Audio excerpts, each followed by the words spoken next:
পেটের জ্বালায় মানুষ কি না করে। কিছু শ্রমিক তাদের সংসার আর পেট চালানোর জন্য 2000 ফিট নিচে কয়লার মাইনে কয়লা সংগ্রহ করতে যায়, কিন্তু সেখানে একটার পর একটা দুর্ঘটনা ঘটতেই থাকে। কিন্তু তারপরেও যেভাবে তারা ফিরে আসে তা সত্যিই ভাবনা চিন্তার বাইরে। তো আজকের মুভি হচ্ছে মাইন 9। এটা একটা সত্য ঘটনাকে কেন্দ্র করে বানানো হয়েছে। তো চলো শুরু করি। মুভির শুরুতে আমরা কিছু শ্রমিককে প্রতিদিনের মতো আজও কাজ করতে দেখতে পাই। এর মাঝে এখানে ইলেকট্রিক শর্ট সার্কিট হওয়ার কারণে তাদের চারিদিকে আগুন লেগে যায়। আসলে এই মাইনের পুরো এরিয়াতে মিথেন গ্যাস ছড়িয়ে পড়েছে, কিন্তু তারপরেও সমস্ত শ্রমিক কোনোরকমে বেঁচে যায়। আসলে এখানে সরকার মাইনের কাজ কিছুদিনের বন্ধে রেখেছিল, কিন্তু এই এলাকার মানুষ এক বেলা কাজ না করলে খেতেও পাবে না, তাই তারা বন্দি ডাকলেও বেআইনি ভাবে হলেও কাজ করে। এরপর আমরা ওই সমস্ত শ্রমিককে আলোচনা করতে দেখতে পাই। এখানে তাদের লিডার জি বলে যে এখন থেকে আমাদের মাইনের কাজ বন্ধ রাখতে হবে, কারণ ভিতরে বিপদ হওয়ার সম্ভাবনা খুবই। ভিতরে চারিদিকে মিথেন গ্যাস ছড়িয়ে পড়েছে, কিন্তু কেনি নামক একজন শ্রমিক বলে যে আমাদের কাজ করতেই হবে, কারণ কাজ না করলে আমরা খেতেও পাবো না, আর তাছাড়া আমাদের রোজগারের আর কোনো রাস্তাও নেই। কেনির একথা শুনে বাকি সমস্ত শ্রমিকও ঠিক একই কথাই বলে, কিন্তু তারপরেও জি তাদের বোঝানোর চেষ্টা করে যে আমরা যদি কাজ করতে গিয়ে বেঁচেই না থাকি তাহলে সেই টাকার কি মূল্য। ড্যানিয়েল বলে যে অযথায় বসে থাকার পরিবর্তে যদি আমি ওখানে মারাও যাই তাও আমার পরিবার ইন্স্যুরেন্সের টাকা পেয়ে যাবে, আমি যেতে প্রস্তুত। কেনি বলে যে তোমরা কে কে যেতে চাও হাত উঠাও। তারা সবাই একের পর এক হাত উঠায় আর বলে যে আমরাও প্রস্তুত। শেষে বাধ্য হয়ে জি কেউ তাদের সঙ্গ দেওয়ার জন্য হাত উঠাতে হয়, কিন্তু তার আগে সে কেনিকে বলে যে তুমি তোমার পুত্রকে মাইনে নিয়ে যেও না। পরের দৃশ্যে আমরা জি কে একটি জন্মদিনের পার্টিতে যেতে দেখতে পাই। এখানে কেনির সঙ্গে তার পুত্র রেয়ানকেও দেখা যায়। কেনি তার পুত্রকে এইবার মাইনের ভিতরে নিয়ে যেতে চায়। রেয়ান খুবই ভয়ের মধ্যে ছিল, কারণ সে জানে যে ভিতরে বিপদ হতে পারে। সে জি কে একটার পর একটা প্রশ্ন করেই যেতে থাকে, যেটা কেনির একেবারেই পছন্দ হয় না। কেনি রেয়ানকে বলে যে তোমাকে এসব আগেই বলেছি, তবুও বারবার একই প্রশ্ন কেন করছো। এদিকে জি এর মনে অন্য কিছুই চলছিল। আসলে সে জানে যে মাইনের ভিতরে কিছু দুর্ঘটনা ঘটবেই, তাই সে ইনচার্জ টেরেসার কাছে গিয়ে বলে যে ভিতরে জল ভরে যাচ্ছে, তাই আমাদের কিছু পাইপের প্রয়োজন। কিন্তু টেরেসা বলে যে এই মুহূর্তে তো কোনো পাইপই নেই। এরপর জি তাদের অথরিটিকে কল করে তাদের সমস্যার ব্যাপারে জানায় যে আমাদের একটি রেস্কিউ টিমের প্রয়োজন, কারণ ভিতরে প্রচন্ড বিপদের সম্ভাবনা রয়েছে। কিন্তু অথরিটি জানায় যে এখন আমার কোনো করার নেই, কারণ আরও 2 দিন ছুটি আছে, তোমাকে 2 দিন অপেক্ষা করতে হবে। কিন্তু জি এর পক্ষে 2 দিন অপেক্ষা করা কোনোভাবেই সম্ভব নয়, কারণ তার লোকেরা অপেক্ষা করবে না। পরের দৃশ্যে দেখা যায় জি এর সঙ্গে ওই সমস্ত কর্মচারীরা মাইনের ভিতরে চলে যায়। এখানে কেনির ছেলে রেয়ানকেও দেখা যায়।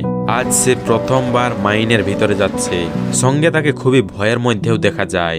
বাইরে দেখা যায় প্রচন্ড ঘন কালো মেঘে আকাশটা ঢেকে দিয়েছে, অর্থাৎ খুবই শীঘ্রই ঝড় আর বৃষ্টি হবে।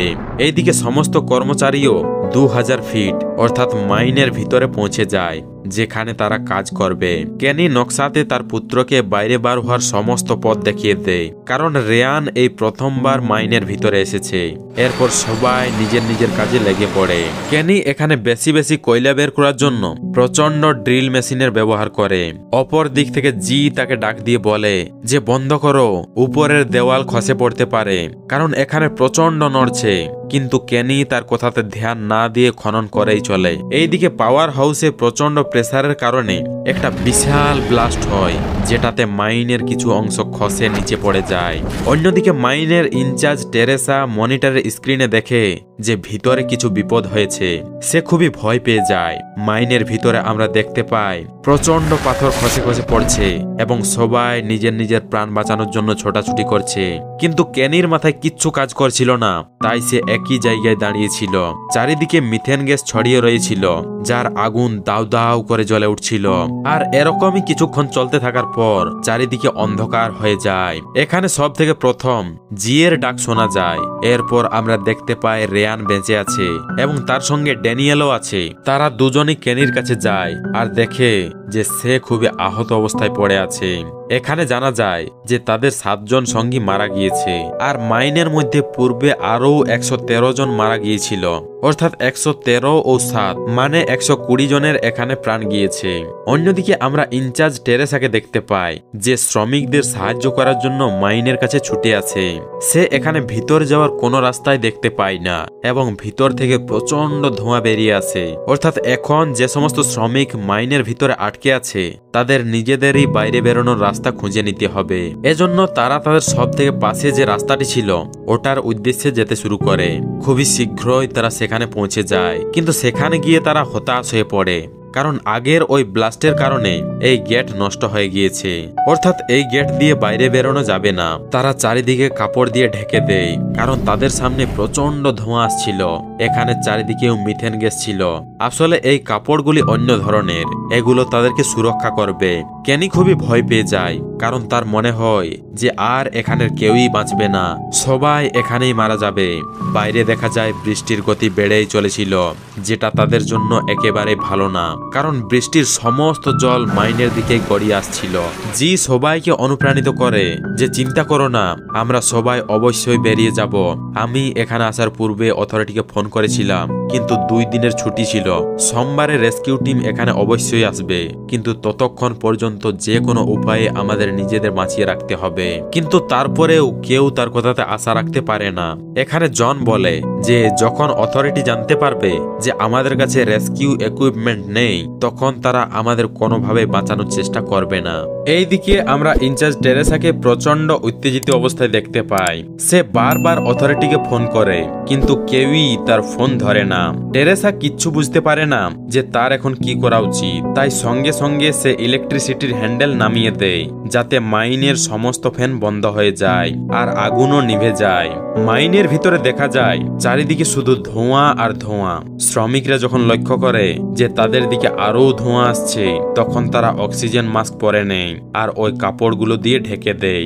এইদিকে আমরা আবারও ইনচার্জ টেরেসাকে দেখতে পাই, যে হাই অথরিটির সঙ্গে যোগাযোগ করতে সক্ষম হয়। সে জানায় যে এখানে অনেক বড় সমস্যা হয়ে গিয়েছে, যত তাড়াতাড়ি সম্ভব একটি রেস্কিউ টিমের ব্যবস্থা করুন, কারণ মাইনের ভিতরে কিছু শ্রমিক আটকে গিয়েছে। টেরেসা ওইসব কিচ্ছু বলে না যে তারা নিজের ইচ্ছেই ভিতরে গিয়েছে, কারণ সে যদি সত্য বলে তো শ্রমিকদের সাহায্যের জন্য এখানে কেউই আসবে না।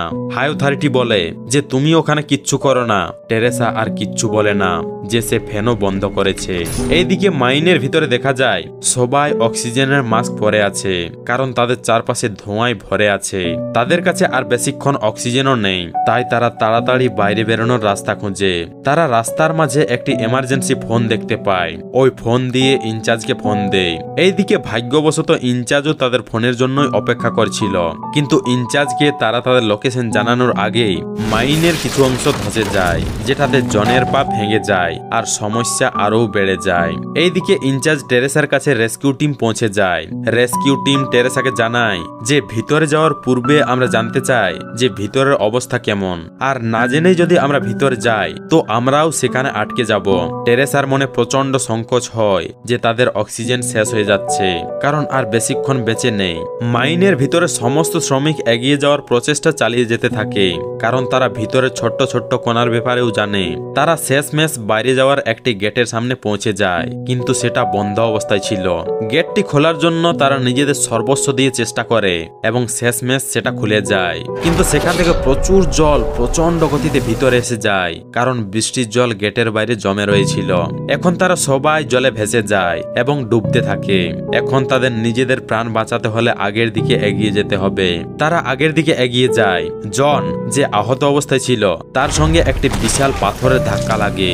সে ওই পাথরের সঙ্গে ভেসে যায় এবং তার মৃত্যু হয়ে যায়। এরপর তারা 3 জন অর্থাৎ জি, রেয়ান এবং তার বাবা ক্যানিং একটি সুরক্ষিত জায়গাতে পৌঁছে যায়, যেখানে তাদের শ্বাস নিতে আর সমস্যা হয় না। অন্যদিকে আমরা রেস্কিউ টিমকে দেখতে পাই, যারা একটি তার বেঁধে নিচের দিকে এগিয়ে যাচ্ছিল। তারা এগিয়ে যাওয়ার রাস্তা পেয়ে যায় এবং একটি খাদের কাছে গিয়ে দাঁড়িয়ে পড়ে। খাদের বিপরীত প্রান্তে ওই তিনজন শ্রমিকই আটকে আছে। কেনি বেঁচে থাকার সমস্ত আশা ছেড়ে দেয় আর তার দৃষ্টি ভ্রম হতে শুরু হয়ে যায়। জি তার কাছে গিয়ে তাকে বোঝানোর চেষ্টা করে। তখনই তার পা একটি হাতের উপর পড়ে, যেটা ড্যানিয়েলের ছিল। সে তাদের বিপরীত প্রান্তে ছিল। সে বলে যে তোমাদেরকে আমার হাত কাটতে হবে, না হলে আমার বেঁচে ফেরার আর কোনো আশাই নেই। আমার সামনে একটি ফোনও আছে, যেটা দিয়ে আমি ইনচার্জের সঙ্গে যোগাযোগ করতে পারবো। জি না চাইলেও তাকে বাধ্য হয়ে ড্যানিয়েলের হাত কেটে দিতে হয়। এরপর ড্যানিয়েল টেলিফোনে ইনচার্জকে জানায় যে আমরা খাদের সামনে আছি, আপনাদের এখানে একটি ব্লাস্ট করতে হবে, আমাদের অক্সিজেনও শেষ হয়ে গিয়েছে। যদি আপনি তাড়াতাড়ি ব্লাস্টের ব্যবস্থা না করেন তো আমরা সবাই মারা যাব। এরপর ইনচার্জ তার টিমের সঙ্গে খাদের দিকে এগিয়ে যায়। এইদিকে কেনির পুত্র রেয়ানের অক্সিজেন শেষ হয়ে যায়। এজন্য কেনি তার মাস্ক খুলে রেয়ানকে পরিয়ে দেয়। তখন জিও তার মাস্ক খুলে কেনিকে পরিয়ে দেয়। যদিও কেনি তাকে এমনটা করতে বাধা দেয়, কিন্তু জি বলে যে এটা আমার কর্তব্য, আর আমার মৃত্যুর আগে তোমাকে একটা কথা দিতে হবে যে আজকের পর থেকে কখনো আর মাইনের ভিতরে কাজ করবে না। এটা বলতে বলতে তার মৃত্যু হয়ে যায়। এরপর কেনি এবং রেয়ানেরও অক্সিজেন শেষ হয়ে যায়। অন্য প্রান্তে ড্যানিয়েলও অজ্ঞান হয়ে যায়। অন্যদিকে দেখা যায় খাদের সামনে ইনচার্জ তার দলের সঙ্গে পৌঁছে যায়। ইনচার্জ বলে যে সরে যাও, আমরা ব্লাস্ট করতে যাচ্ছি, কিন্তু তারা কেউই টেরেসার কোনো কথাই শুনতে পায় না। এর মাঝে বিশাল ব্লাস্ট হয়। এরপর আমরা 1 বছর পরের দৃশ্য দেখতে পাই, যেখানে রেয়ান, তার বাবা কেনি এবং ড্যানিয়েলকে একটি জন্মদিনের পার্টিতে দেখতে পায়। এখানে জি এর স্ত্রীও আছে। কেনি তার কাছে গিয়ে বলে যে সেদিন যদি জি না থাকতো তাহলে আমরা কেউই বেঁচে ফিরতে পারতাম না। সে তার সম্বন্ধে বলতে বলতে ইমোশনাল হয়ে যায়, কিন্তু তার কাছে এখন আফসোস ছাড়া আর কোনো রাস্তাই নেই। এর সঙ্গেই এই মুভির গল্প শেষ হয়ে যায়।